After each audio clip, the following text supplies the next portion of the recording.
My parents told me my wife wasn't welcome on our family trip. When I refused to go without her, my mother smirked. She's just a guest, not real family. I stayed silent. But when the trip fell apart, they finally realized what I had done. For as long as I can remember, my family has organized an annual trip, a tradition that was less about bonding and more about an unspoken rule, strictly enforced by my parents. It didn't matter what was happening in our lives, work commitments, personal issues, or even major events. Attendance was mandatory. Skipping it wasn't just an absence. It was a silent act of rebellion that came with consequences. I had seen it happen before. Relatives who missed the trip, even for valid reasons, slowly became outsiders in the family. Invitations to gatherings became rare, conversations turned cold, and eventually, they faded into the background. This year's trip carried even more weight. It was my father's 50th birthday celebration. My parents had been meticulously planning every detail, making sure the guest list included everyone important. Being there wasn't just expected, it was a statement of loyalty. I had never missed a trip, and now that I was married, I saw no reason why that would change. When my parents first brought it up, they excitedly told me about the house they had rented in Palmview Estate, a spacious vacation home in Florida Keys, the perfect setting for the big celebration. They asked me to confirm my attendance early so they could finalize the arrangements. I assured them I would go, but I would be going with my wife, Lauren. The silence that followed was unexpected. My mother, usually the first to react enthusiastically to any plan, hesitated. When she finally spoke, her tone was cautious. She said she wasn't sure if it was a good idea for Lauren to come, that the trip was just for family, and maybe it would be best if she stayed home. At first, I thought I had misheard her. It made no sense. My wife and I were family. I asked for clarification, but my father quickly stepped in, his voice firm, as if wanting to end the discussion before it escalated. He claimed it wasn't personal, that some family dynamics might be affected by an outsider's presence. His words were vague, carefully chosen, but they didn't answer my question. I pressed for a real explanation, but instead of a clear answer, my mother insisted that she didn't want any tension.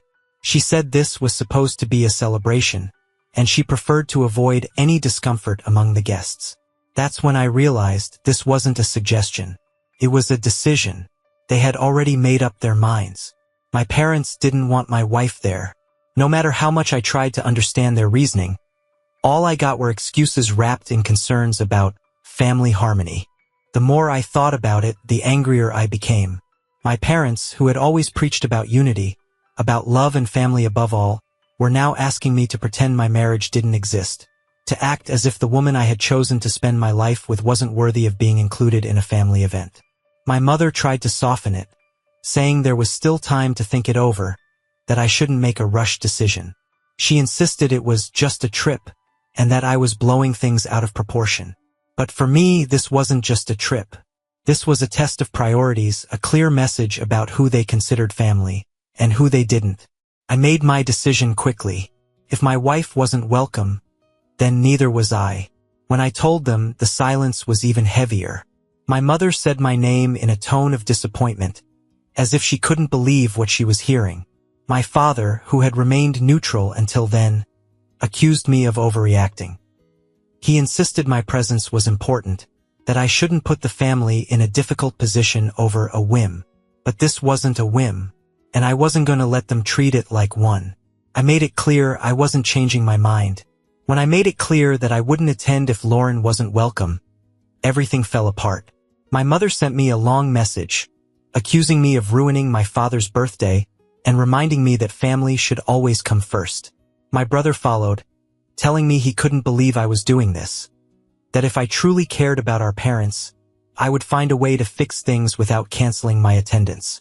But what they didn't understand or refused to see was that I wasn't the problem. I had simply set a boundary. I didn't realize then that this was just the beginning. My decision wouldn't only change how my family saw me. It would shatter the illusion of harmony my parents had worked so hard to maintain. For the first few days after our conversation, there was silence. No calls, no messages, as if they were waiting for me to come to my senses and give in. I knew exactly what they were doing, letting guilt settle in, expecting me to feel the weight of my choice until I surrendered and accepted their terms. But what they failed to realize was that this time, things were different. This wasn't just a family disagreement that could be resolved with a forced apology. It was about principles, respect, for my wife, my marriage, and myself. The silence didn't last long. My aunt, Catherine, was the first to reach out. Her voice was laced with fake concern, but I could tell it was an attempt to manipulate me. She said she was sad I wouldn't be at the trip, that this was all just a misunderstanding, and that no one wanted to exclude Lauren. According to her, my parents were only trying to avoid conflict, to keep the peace, and ensure everything went smoothly. But what unsettled me most was her excuse for their decision. She claimed it wasn't that they didn't like Lauren, just that some family members might feel uncomfortable with her there, and for that reason it was best if she didn't come. That answer only fueled my anger. I asked her straight out, who exactly felt uncomfortable? There was a pause. She clearly hadn't expected the question. Then she mumbled something vague, saying it wasn't about who had said what, but about avoiding unnecessary tension. That confirmed what I had already suspected. This wasn't about the whole family. It wasn't a shared concern. There was one person or a few who had a problem with my wife, and instead of defending her, my parents had chosen to side with them. I responded firmly. If family truly mattered, they shouldn't be dividing us with arbitrary exclusions. If someone had an issue with Lauren, the solution wasn't to push her away. It was to address it like adults. Catherine sighed and told me I was being stubborn, that sometimes it was better to let things go for the sake of peace. I thanked her for calling but made it crystal clear I wasn't changing my decision. That night, my mother sent another message even longer than before. This time, she didn't hold back. She accused me of choosing my wife over my family, of refusing to listen, of being the one causing a division. She insisted they were only doing what was best for everyone. I didn't reply. By then, I knew reasoning with them was pointless. They weren't interested in listening, they just wanted me to back down. The next morning, my brother texted me again, but his tone was different. Less aggressive, more strategic. He told me he had spoken to our parents, and while they weren't happy with my decision, there was still time to fix things. He suggested I reconsider, attend the trip, let the celebration happen, and then we could talk about Lauren afterward. In other words, he wanted me to pretend none of this had happened. To show up, act like everything was fine, and deal with the issue at some vague point in the future. But I wasn't going to play along. That was the moment I realized. They didn't care about my feelings or what Lauren was going through. All they wanted was to avoid a scandal, to make sure my absence wouldn't turn into an awkward topic of conversation. They just wanted the celebration to go on smoothly, without disruption.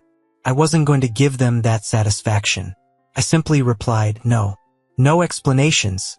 No unnecessary justifications. There was no point in dragging out the conversation. My answer wasn't going to change. After that, communication with my family became sparse, but every message I received carried an underlying attempt to manipulate me.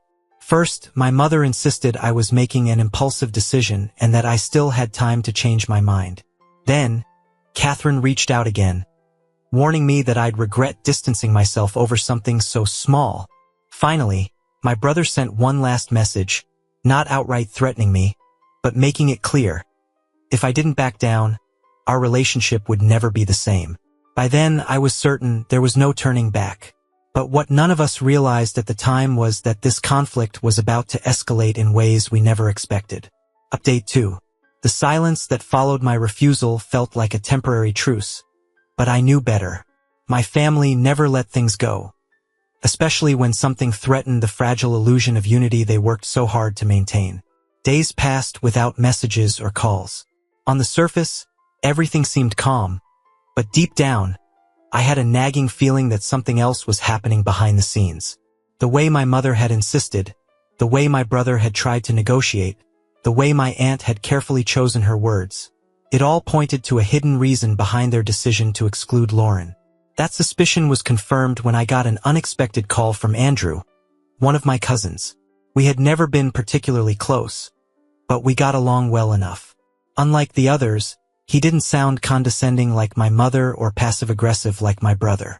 He sounded uncomfortable, as if debating whether to tell me what he knew. After a brief pause, he finally admitted the truth. It wasn't some family members who had a problem with Lauren.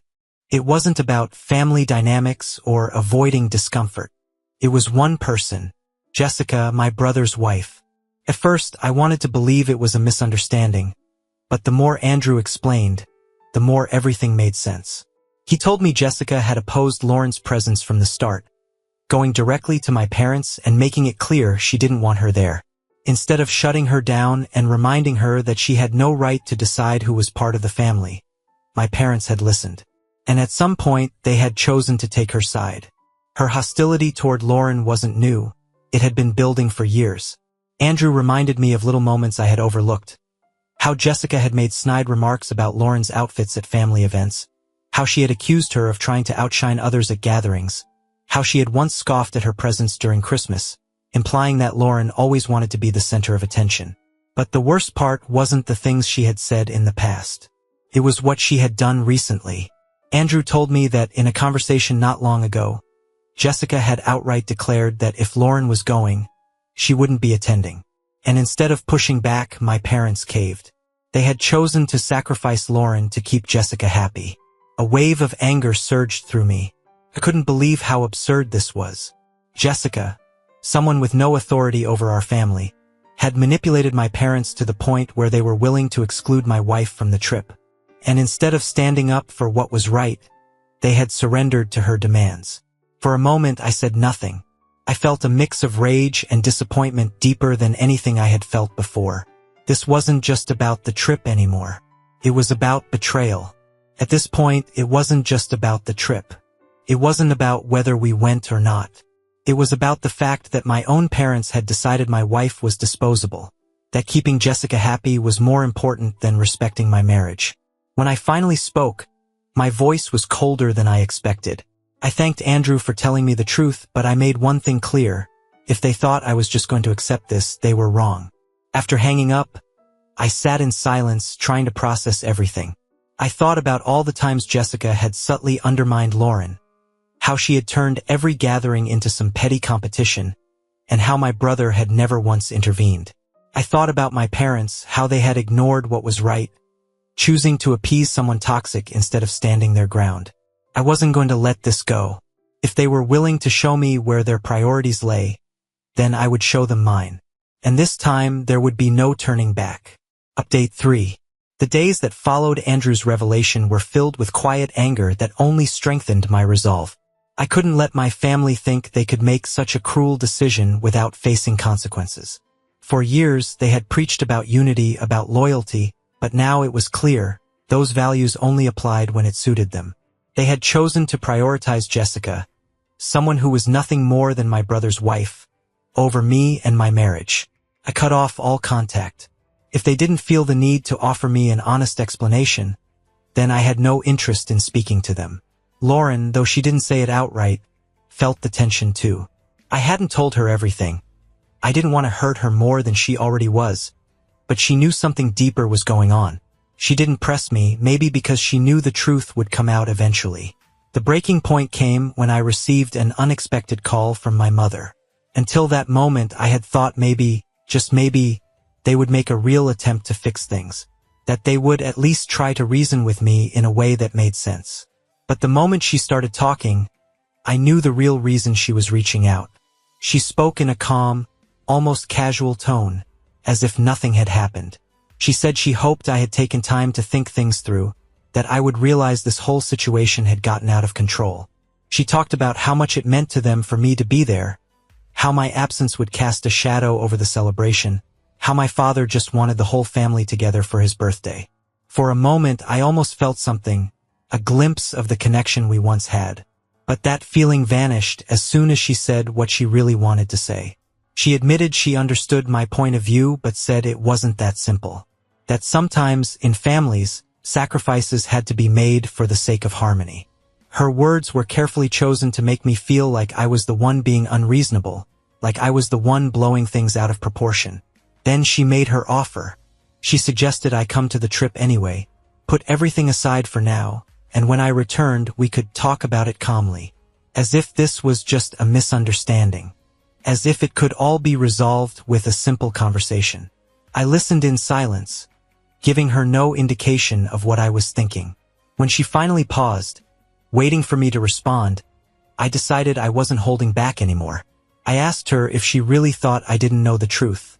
If she and my father really believed they could hide what had happened and manipulate me into thinking Lauren simply didn't fit in. The shift in her tone was instant. Before she could respond, I pressed on. I told her I knew Jessica was the one who had demanded Lauren be excluded.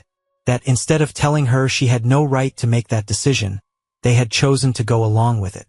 Then I asked the question that had been burning inside me. If Jessica had threatened not to come, why hadn't she been the one left out? Why was her presence more important than the woman I had chosen to spend my life with? I didn't expect her to admit it, but she did, in the most cowardly way possible. She said it wasn't that simple, that they hadn't wanted to cause more conflict, that things with my brother and Jessica were complicated, and they didn't want the trip to turn into a battle. She tried to justify it as a way to avoid more problems. But she didn't understand. They had already created one. I told my mother that by making their choice, they had made their loyalties clear. I calmly stated that I had made the right decision by refusing to go. If they wanted to run the family under arbitrary rules, they needed to be ready for the consequences. If Lauren wasn't family to them, then neither was I. I hung up before she could respond. Less than an hour later, the news spread. To my surprise, my grandmother, one of the few family members who had always remained neutral, took a stand. She was the matriarch, the one who held everyone together, and when she found out what had happened, she was furious. She called my parents and told them their behavior was disgraceful. Excluding Lauren over Jessica's demands was unacceptable. But she didn't stop there. As a form of protest, she canceled her attendance at the trip. That was the breaking point. Her decision set off a chain reaction. Other relatives started questioning what was going on, and one by one, some of them backed out as well. My parents had tried to handle this quietly, expecting me to accept their decision without making waves. But now, they weren't just dealing with my absence. They were losing more and more guests as word spread. The trip that was supposed to be a grand family celebration was now overshadowed by tension and conflict. And all I had to do was tell the truth at the right moment. Update 4. The chaos that followed was beyond anything I had anticipated. For years, my parents had maintained the illusion of unity, pretending that any issues in the family were handled peacefully. But with the truth out in the open, and my grandmother leading what was essentially a rebellion, their carefully constructed facade crumbled. What had started as a conflict between my parents and me had grown into something much bigger. My absence from the trip was no longer a minor inconvenience. It became a symbol of the family's deeper fractures. People had always suspected my parents favored my brother and Jessica, but now they had undeniable proof. As the days passed, the fallout from their choices became more apparent. My grandmother's public disapproval made it clear this wasn't just about me. It was a matter of principle. Several uncles and cousins began reconsidering their attendance, realizing they didn't want to be part of something so blatantly unfair. Some even reached out to me directly, asking if the rumors were true. I didn't sugarcoat it. If I had learned anything from this situation, it was that the only way to fight manipulation was with truth. And the truth alone was enough to make people rethink their stance. Meanwhile, my brother remained silent. That was unusual for him. He always liked to control the narrative. He had been vocal at the start, but now, in the middle of the storm, he disappeared. I knew it wasn't accidental. He was likely waiting for everything to settle, hoping to avoid accountability. But if he thought he could sit back and watch from the sidelines, he was wrong. Eventually, when things became truly unmanageable for my parents, I finally got a call from him. And this time, his tone wasn't calm or diplomatic. It was pure rage. Without hesitation, he accused me of ruining the trip. He said everything had spiraled out of control because I had made a scene, that if I had been mature about it, none of this would have happened. According to him, my absence wasn't the issue. The problem was that I had influenced others. That by standing my ground, I had turned what should have been a family celebration into a full-blown disaster. I let him speak, listening with the patience of someone who already knew exactly what to say. When he finished, I responded with the same calm he had completely lost. I asked my brother if he truly believed this was my fault or if, deep down, he knew the real issue was how they had excluded Lauren. I asked if he had even considered the position they had put me in, forcing me to choose between my marriage and my family. There was silence. For a moment I thought he might admit it, but instead, he clung to his argument, saying I was overreacting and should have handled things more intelligently without causing a scene. I laughed. A cold, humorless laugh. Even after everything, he had the audacity to make me feel like the guilty one. I made it clear this was his problem, not mine. If the trip was ruined, it was because he and Jessica had manipulated our parents. If he didn't like the consequences, maybe he should have thought twice before letting his wife dictate who belonged in our family. He tried to downplay everything, insisting that we're still family, and I should just move on. That was when I knew none of them had ever truly cared about fixing this. They only wanted to preserve their illusion of control. The next call came from my mother, but this time she sounded different. No more guilt trips, no more superiority. She sounded exhausted. She said she didn't want to fight anymore, that things had gotten out of hand, that my father was hurt by how everything had turned out. She insisted they had never meant to make Lauren feel unwelcome, that they were only trying to prevent conflict. I answered with calm, unwavering firmness. If they truly wanted to fix things, they needed to take responsibility. What hurt me the most wasn't just that they had sided with Jessica. It was that even after everything, they still showed no real remorse. Her response was weak, an attempt to minimize it all.